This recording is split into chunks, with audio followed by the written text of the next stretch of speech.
शेतकरी मंडळी इकडे लक्ष द्या। सगळ्यात अगोदर हे बघा, हे कापूस दिसतं तुम्हाला, कापूसाचं पीक आहे, याच्यावरती मावा पडलेला आहे, कोकडा मावा ज्याला आपण म्हणतो, हे बघा शेंडावरती।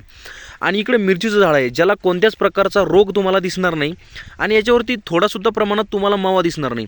आता व्हिडिओमध्ये सांगायचा हेतू समजून घ्या। आपल्या शेतकरी मित्रांना मिरचीमध्ये चांगल्या प्रकारचा पैसा जर कमवायचा असेल तर तुम्हाला योग्य नियोजन सांगतो। जूनमध्ये आपण कपाशीची लागवड करतो, कापूस पिकाची लागवड करतो। तुमच्या भागात कापूस, कपाशी, कॉटन काय म्हणतात ते तुम्ही बघून घ्या।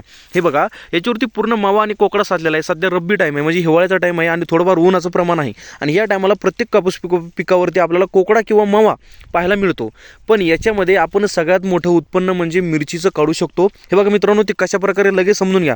व्हिडिओमध्ये कसल्याही प्रकारचं आपण ॲडव्हर्टाइजमेंट करत नाही, म्हणून तुम्हाला लगेच मुद्द्यावर येतो। हे बघा, जूनमध्ये आपण कापूस लागवड करतो आणि कापूस लागवड केल्याच्या नंतर अर्धा फूट कापूस वाढल्याच्या नंतर आपलं कापूसाचं जे आपण बी लावल्यानंतर अर्धा फूट उंची त्याची वाढली का आपण त्याच्यामध्ये मिरचीची लागवड करायची, म्हणजे आपण त्याच्यामध्ये मिरची लावून द्यायची।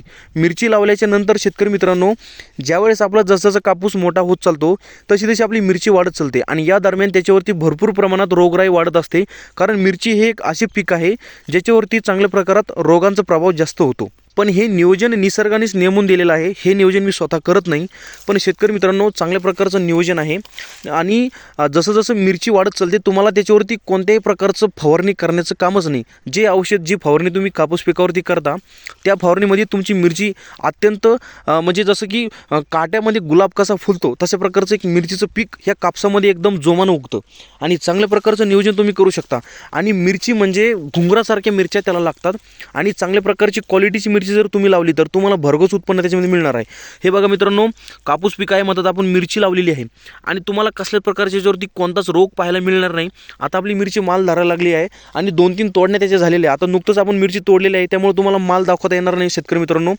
पण बघ, फक्त मुद्दा तुम्हाला सांगायचा होता, कापूस लागवड करताना तुम्ही कापूस अर्धा फूट वाढल्याच्या नंतर त्याच्यावरती मिरची लागवड करा।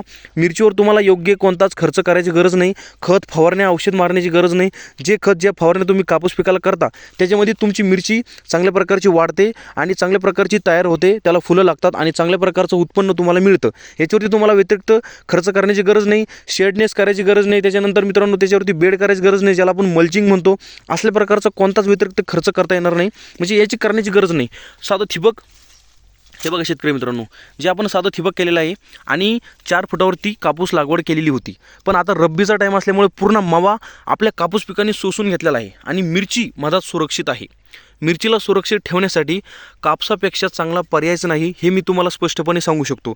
तर ही गोष्ट तुम्हाला महत्त्वाची वाटली असेल तर व्हिडिओला आपल्या शेतकरी मित्रांपर्यंत नक्की शेअर करा, जास्तीत जास्त शेअर करा आणि चांगल्या हेतूने, चांगल्या भावनेने शेतकरी मित्रांनो मी तुम्हाला सांगत असतो, कारण मी स्वतः एक शेतकरी आहे। जे काही व्हिडिओ तुमच्यापर्यंत मी आजपर्यंत आणलेले आहे हे सर्व व्हिडिओ माझ्या शेतातले असतात।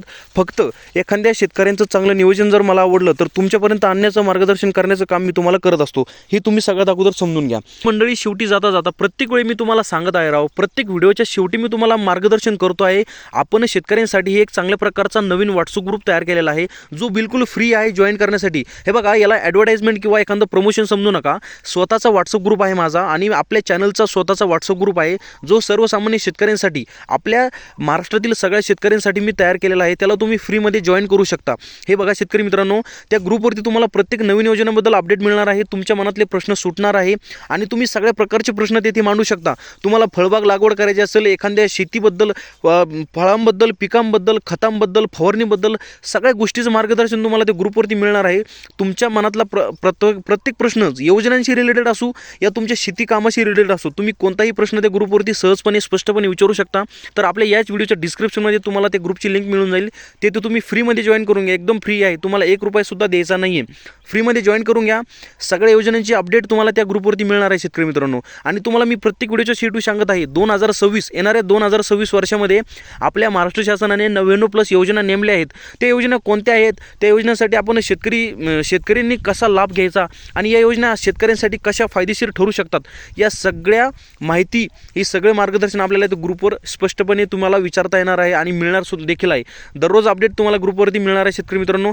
या सगळ्या गोष्टींचा फायदा घेण्यासाठी तुम्हाला फक्त एकच काम करायचं आहे, आपल्या व्हिडिओच्या खाली डिस्क्रिप्शनमध्ये ग्रुपची लिंक दिलेली आहे, तिथे जाऊन तुम्ही क्लिक करा आणि ग्रुपला लवकरात लवकर जॉईन करून घ्या। व्हिडिओ तुम्हाला आवडला असेल तर आपल्या शेतकरी मित्रांपर्यंत नक्की शेअर करा, काळजीपूर्वक शेअर करा. आणि चॅनलवरती जर नवीन असाल तर आपल्या अरविंद ॲग्रोटेक तुमच्याच हक्काचं चॅनल, शेतकऱ्यांच्या हक्काचं चॅनलला सबस्क्राईब करायला विसरू नका.